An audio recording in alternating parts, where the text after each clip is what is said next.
What? Are you serious? What? Are you serious? What is this? What is this creature?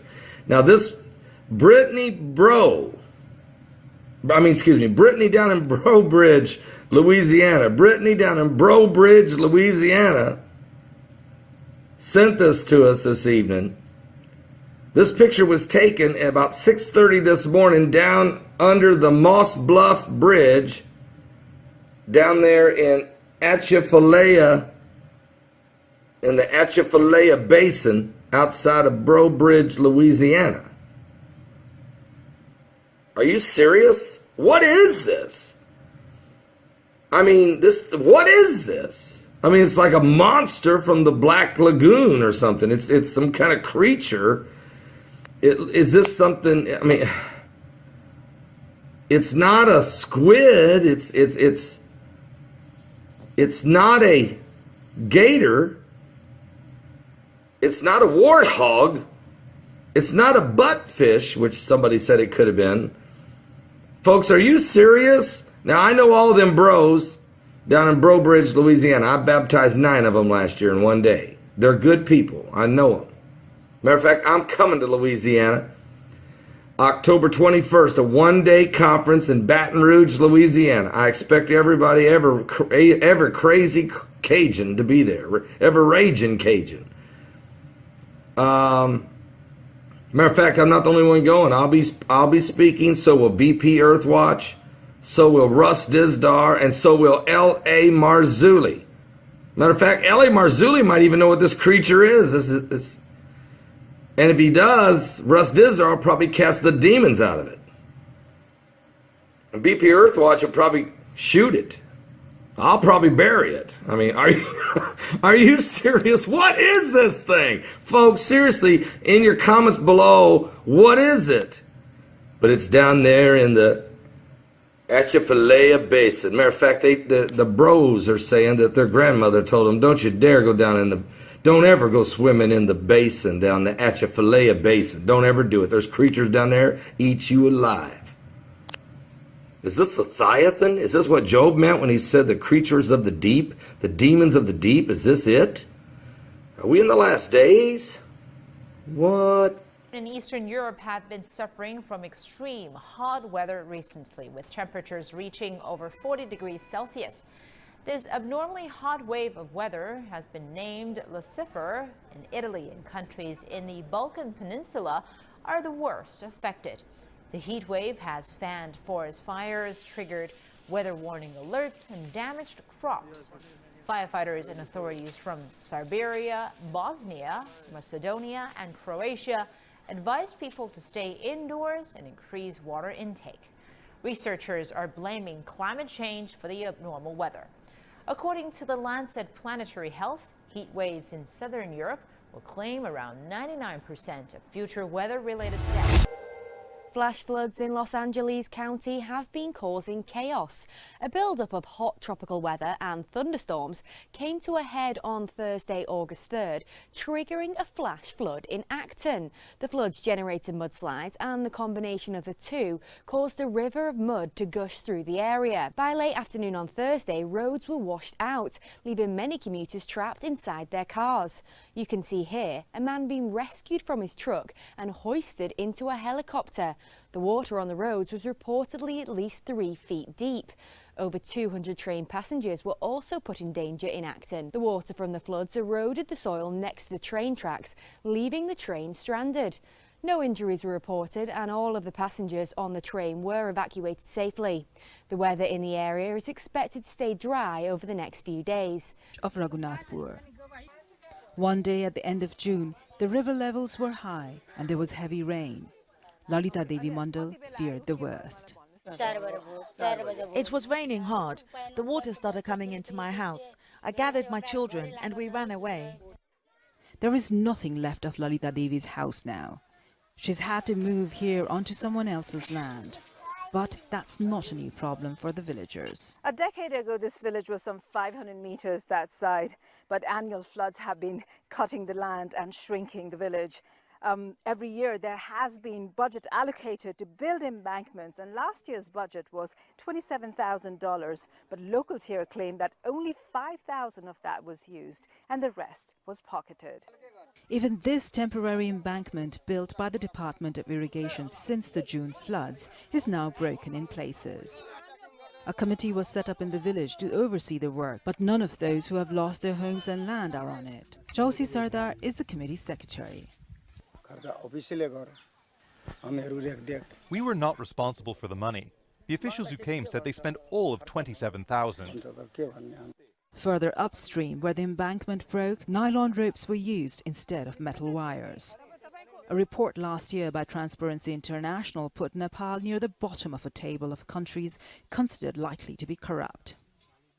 The people of Raghunathpur believe scams involving bureaucrats and politicians are extremely common in Nepal, and they say that holds back development and puts lives at risk. In the June floods, one person died and many others were injured. All the contractors we talked to denied any wrongdoings. Only when the complaint is officially filed, we can charge the contractor. I have been inquiring with the project official about the alleged mismanagement, and we will ensure that there will be an inquiry. Back in the village, there are heated arguments. One man blamed the committee secretary, Sardar, for building only 2 supporting pillars instead of 7. Sardar tried to quiet him down. But other villagers joined in, and Sardar accepted that actually only 3 supporting pillars were built, a major reason why the embankment did not hold up to the flash flood. Sabina Shrestha, Al Jazeera. In the journal Lancet Planetary Health, by the end of the century, 2 out of 3 people living in Europe will be affected by heat waves, coastal floods, and other weather-related disasters. The study says this is largely due to global warming and climate change. This means that 350 million people in 31 countries subjected to an increased risk of death and health hazards. Overall, weather-related disasters are expected to cause 152,000 deaths a year in Europe between 2071 and 2100. A transgender man has given birth to a baby boy. Tristan Reese and his partner Biff Chaplow welcomed their son Leo in mid-July. Reese, who gave birth to the boy, was born a woman. He had been using hormones for the last 10 years to transition to a male. However, Reese quit taking them after discovering he was carrying a child.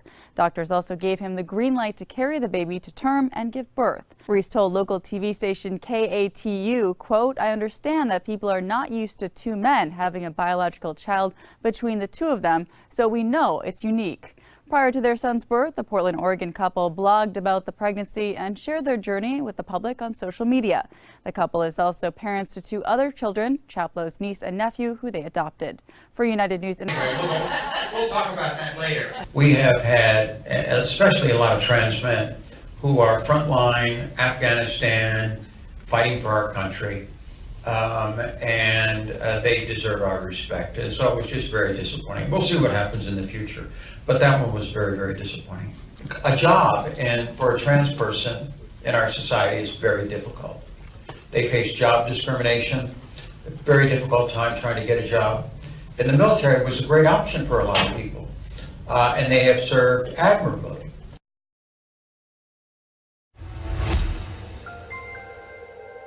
Military personnel from nearly 30 countries have descended on the U.S. to participate in a 2-week-long war game, which has been described as the most realistic, real-world, scenario-driven exercise ever conducted. U.S. Air Mobility Command is hosting its inaugural Mobility Guardian Readiness Exercise, which kicked off on July 31st in the Pacific Northwest. It's a true inter-country exercise. More than 650 international military personnel and 3,000 U.S. military service members are participating. Air Mobility Command also reached out to participating nations to find out what kinds of simulated missions they wanted to work on. The U.S. Defense Department called the exercise a fully integrated threat scenario. General Carlton Everhart II, commander of Air Mobility Command, said the exercise, quote, gets after readiness and sharpens the combat skills that we may need.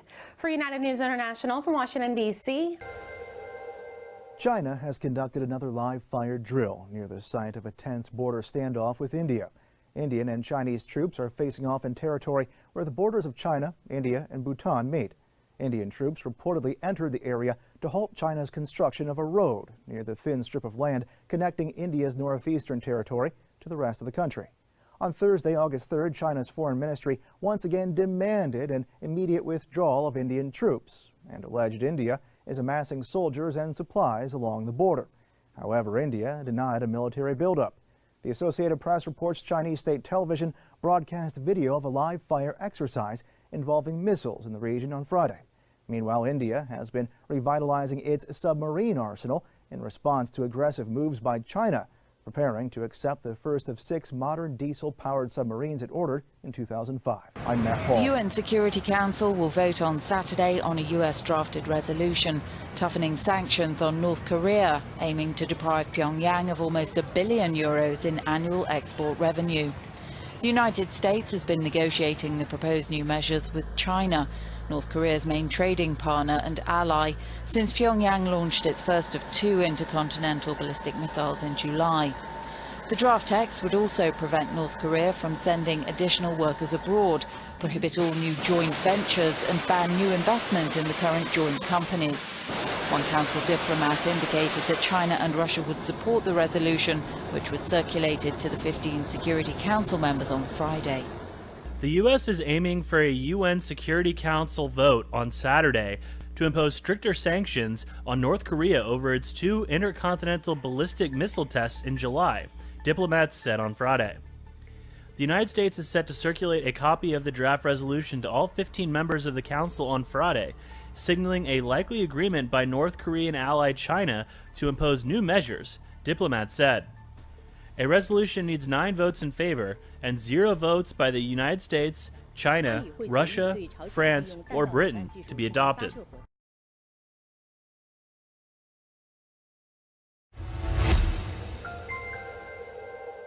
A charity says more than 1 million children under the age of 5 are in danger of contracting cholera in Yemen.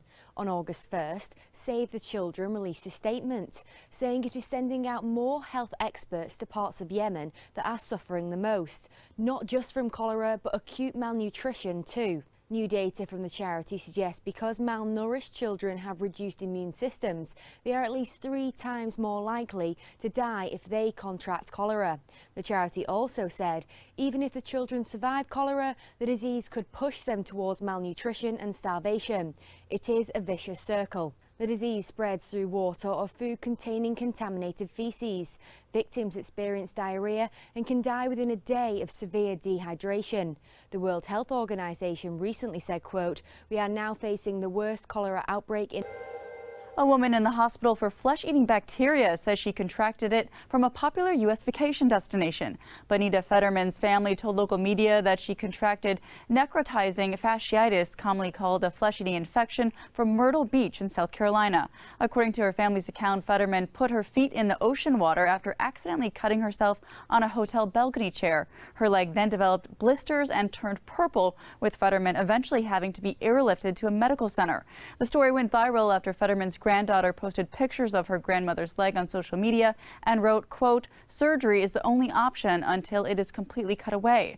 Myrtle Beach officials, however, say there is no definitive link between the woman's condition and the ocean water quality, which they say is tested twice a week. In a statement posted July 31st, the city said, quote, "At this point, all we have is a Facebook post with no confirmation." Netherlands and Germany have removed millions of eggs from their shelves due to a possible pesticide contamination. On Thursday, it was revealed that eggs from Dutch poultry producers had been contaminated with fipronil. That is a pesticide considered slightly poisonous by the World Health Organization. It could damage the human liver, thyroid, and kidneys. Investigators suspect the chemical may have gotten into eggs through a contaminated detergent used against mites. More than a fifth of Dutch poultry farms were confirmed to have used that detergent. About 10 people at a Kansas City, Missouri IRS building were sickened with symptoms including chest pains and vomiting after they came in contact with a suspicious package delivered to their office. The package appeared to have arrived in an 8 by 12-inch envelope and gave off a smell of ammonia, but the IRS building was not immediately evacuated. The package was isolated and emergency responders set up a triage center near the building. Officials were not available for comment immediately after the incident.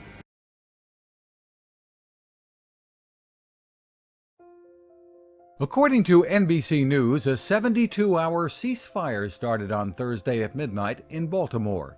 According to statistics, the Maryland city has already had over 48 homicides in 2017. The Nobody Kill Anybody weekend ceasefire was reportedly organized by a group of activists and has gained the support of local law enforcement and the city government. But organizer Erica Bridgeford, a resident whose stepson and brother were both murdered, says that they didn't ask for their support. She told NBC that most people in violent areas of Baltimore don't trust police. NBC says that the community-police relationship became more strained after the 2015 death of 25-year-old Freddie Gray, who, quote, died after he was put in police custody.